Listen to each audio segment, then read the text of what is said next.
അപ്പോൾ ഞാൻ പറഞ്ഞു വന്ന കാര്യങ്ങൾ നിങ്ങൾക്ക് രണ്ടുപേർക്കും മനസ്സിലാവുന്നുണ്ടല്ലോ. അച്ഛനൊരു 10 മിനിറ്റ് ഒന്ന് വെളിയിലോട്ടേക്ക്. സംഗതി ഒരല്പം സീരിയസ് ആണ്. ഞാൻ പറയാതെ തന്നെ നിങ്ങൾക്ക് അറിയാവുന്ന കാര്യമില്ലേ, 2 സർജറി കഴിഞ്ഞിരിക്കുന്ന ആളാണ്. കുറച്ചൊക്കെ പാനിക് സിറ്റുവേഷൻസ് ഒക്കെ ഒഴിവാക്കുക. വീട്ടിൽ സംസാരിക്കുമ്പോഴായാലും കുറേയൊക്കെ ഒച്ച കുറച്ചും കാര്യങ്ങളൊക്കെ സംസാരിക്കുക. ബാക്കിയൊക്കെ ദൈവത്തിൻ്റെ കാര്യമല്ലേ. പോവാ.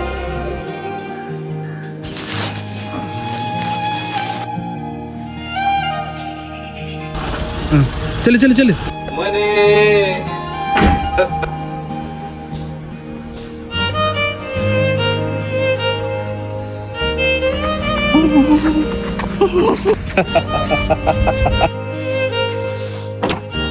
ഇറങ്ങും.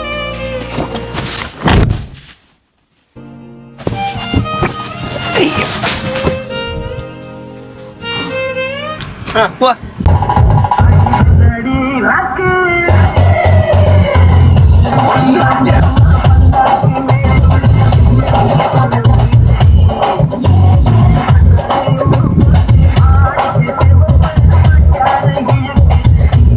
ഞാൻ ഇനി അധികമാണൊന്നും കാണത്തില്ലെന്ന്. പിന്നെ 5 എൻ്റെ കാലശേഷം ചിറയെടുത്ത 2 മുറിക്കട, അത് ഞാൻ നിന്റെ പേരിൽ എഴുതി വെച്ചിട്ടുണ്ട്. പിന്നെ 5 എങ്കില് ഐസ് പ്ലാന്റും ചെമ്മീൻ കിട്ടും, അമ്മേരെ പേരിൽ എഴുതി വെച്ചിട്ടുണ്ട്. നിങ്ങളോട് ഇപ്പോൾ ആരെങ്കിലും ഇവിടെ വസ്തുവിന്റെ കേസ് ചോദിച്ചാ നിങ്ങളെ സ്വത്തും പണവും കണ്ടിട്ടാണ് ഞാൻ അവൾ ഇത്രയും നാള് നിങ്ങളെ നോക്കിയത്. നീ പെട്ടെന്ന് പോ. നിങ്ങൾ ഇങ്ങനെ ആഹാരം കഴിക്കാതിരിക്കണ എന്തിനമ്മ? ഞാൻ എന്തിനു മക്കളെ കഴിച്ചിട്ട് കഴിക്കണം പറഞ്ഞോ അമ്മ? അതെ, അച്ഛൻ്റെ കാര്യം പറഞ്ഞതിന് ശേഷം അമ്മ ഇതിൽ വെള്ളം പോലും കുടിക്കണില്ല. നിങ്ങളിനി ഇവിടെ സംസാരിക്കുമ്പോൾ കുറച്ച് ശബ്ദം താഴ്ത്തിയൊക്കെ സംസാരിക്കണേ.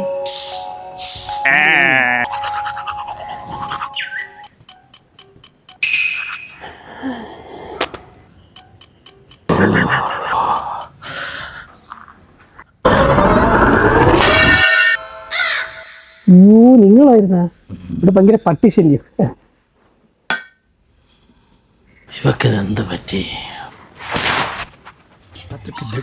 പോയില്ലടാ. ചേട്ടാ, ഞാനൊന്ന് പാൽ സൊസൈറ്റി വരെ പോവേണേ.